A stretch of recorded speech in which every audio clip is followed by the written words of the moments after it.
তার মানে যেই কাজে আল্লাহর ক্ষমা রয়েছে আমাকে আপনাকে প্রথমে সেখানে সেই কাজটাই করতে হবে। যে জায়গাতে গেলে আল্লাহর ক্ষমা পাওয়া যাবে আমাকে আপনাকে চেষ্টা করতে হবে যেন আমি আর আপনি প্রথম ব্যক্তি হই, যাতে করে ওখানে গেলে আল্লাহ আমাকে ক্ষমা করে দেবে। যেই কথাটা বললে আল্লাহর ক্ষমা পাওয়া যাবে আমাদের জবান থেকে যেন শুধুমাত্র ওই কথাটা বের হয়। আল্লাহ বলছেন ওয়াসারিউ ইলা মাগফিরাহ ওয়াসারিউ ইলা মাগফিরাতিন মির রাব্বিকুম, তোমার রবের ক্ষমার দিকে আস। তারপরের জুমলাটা কি? আল্লাহ যদি এখানে ক্ষান্ত হয়ে যেতেন তাহলে বুঝতাম যে আল্লাহ জান্নাতের দিকে আমাদেরকে ডাকেনি, বরং আল্লাহ বলছে ও জান্নাতিন, তুমি সেই জান্নাতের দিকে আসো যার প্রশস্ততা হচ্ছে, যেই জান্নাতের প্রশস্ততা হচ্ছে আকাশ এবং জমির সমান। এটা একটা জান্নাতের প্রশস্ততা বলা হচ্ছে যে এক একটা জান্নাতের প্রশস্ত হবে আকাশ এবং জমির সমান, যত গ্যাপ এটা একটা জান্নাত। সেই জান্নাতের দিকে তুমি আসো।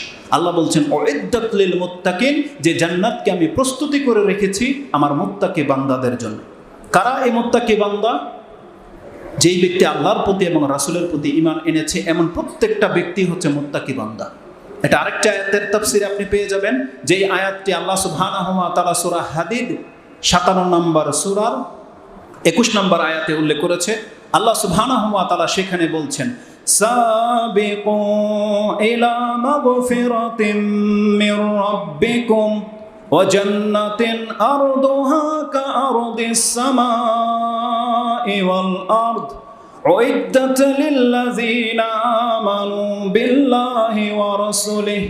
আল্লাহ সুবহানাহু ওখানে মুত্তাকির কথা বলেছে, আর এখানে আল্লাহ বলেছেন সেই জান্নাতের দিকে তুমি আসো যার প্রশস্ততা হচ্ছে আকাশ এবং জমির প্রশস্ততার মতো, আর যা প্রস্তুত করে রাখা হয়েছে যারা আল্লাহ এবং তার রাসূলের প্রতি ঈমান এনেছে। ওখানে রয়েছে সারিউ আর এখানে রয়েছে সাবিকু। বরং আল্লাহ বলেছে তোমরা প্রতিযোগিতা করো জান্নাত পাওয়ার জন্য। মানুষ দামি কোনো জিনিস ভালো কিছু হাসিল করার জন্য প্রতিযোগিতা করে, আল্লাহ বলছে তোমরা আমার জান্নাতকে হাসিল করার জন্য প্রতিযোগিতা করো।